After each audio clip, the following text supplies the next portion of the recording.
आदिवासी आंदोलनकारियों को पकड़ लिया गया था और उसके बाद शनिवार को उनको पेश किया गया। आज फैसला आना था सुबह 10 बजे, लेकिन देर होते होते फैसला नहीं आ रहा। 3 बज चुके हैं। क्या कहेंगे इस पे? देखिए साहब, जो राजस्थान प्रदेश में सैनियों को लेकर के जो आंदोलन हुआ, उस आंदोलन में जमानत नहीं देने का, इन 84 लोगों को नहीं छोड़ने का तो कोई कारण ही, प्रश्न ही नहीं बनता। पिछले दिनों में भी समाज के कई लोगों के आंदोलन हुए हैं, कई समाजों ने आंदोलन किए, हमसे भी ज़्यादा उग्र आंदोलन किए हैं अपने हक और अधिकारों की लड़ाई के लिए। पिछले दिनों में आपने देखा गुर्जर आंदोलन हुआ, और भी कई जातियाँ आंदोलन करती है, लेकिन ना तो हमने किसी भी प्रकार राजकार्य की ऐसी कोई बाधा उत्पन्न की, ना ही हमने कोई तोड़फोड़ करी, ना ही हमारे समाज के इन युवाओं ने ऐसा कोई राजकार्य का ऐसा बड़ा उल्लंघन नहीं किया जिससे कि कोर्ट को ये मजबूर होकर के देखना पड़े कि इनको जमानत नहीं देने का तो कोई कारण ही नहीं बनता।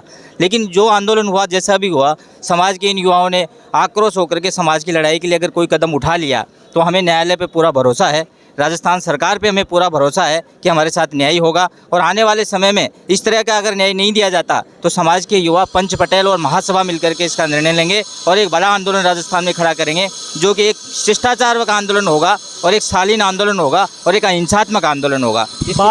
बार बार वार्ता की गई, लेकिन एक बार भी वार्ता सफल नहीं हुई। 11 सूत्रीय मांगे थी, उनमें एक पर भी सहमति नहीं बनी। इसको लेकर क्या कहेंगे? देखिए, आंदोलन के बाद में वार्ताओं की सफलताओं पे तो प्रश्न चिन्ह हम नहीं उठा सकते, क्योंकि उस वार्ता में मैं खुद मौजूद था। वार्ता आगे बढ़ी, सरकार ने भी सकारात्मक रुख अपनाया और सकारात्मक रुख अपनाने के बाद में हम कुछ आगे बढ़े।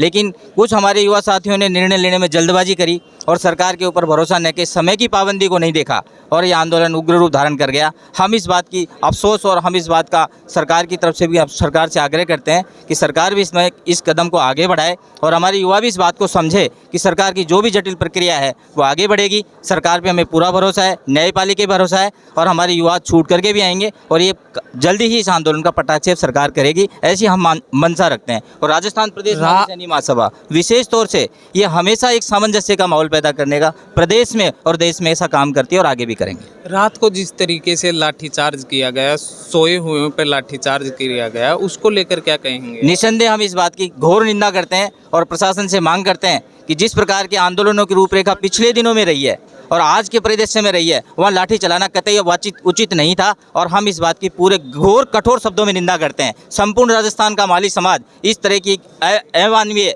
घटना का किसी भी प्रकार से समर्थन नहीं करता है और हम इसकी घोर निंदा करते हैं। प्रदेश भर में आज ज्ञापन का दौर जारी है। इसके बाद सैनी समाज क्या स्टैंड लेगा? सैनी समाज जो भी स्टैंड लेगा वो समाज हित में लेगा। प्रदेश के बाकी 36 कौम के साथ में हमारा जो सामंजस्य बरकरार रहेगा वो निर्णय हम लेंगे और हमारे अधिकारों की लड़ाई एक साथ बैठ करके शालीनता के साथ लड़ेंगे और उसमें हम निश्चित जीत हासिल करेंगे।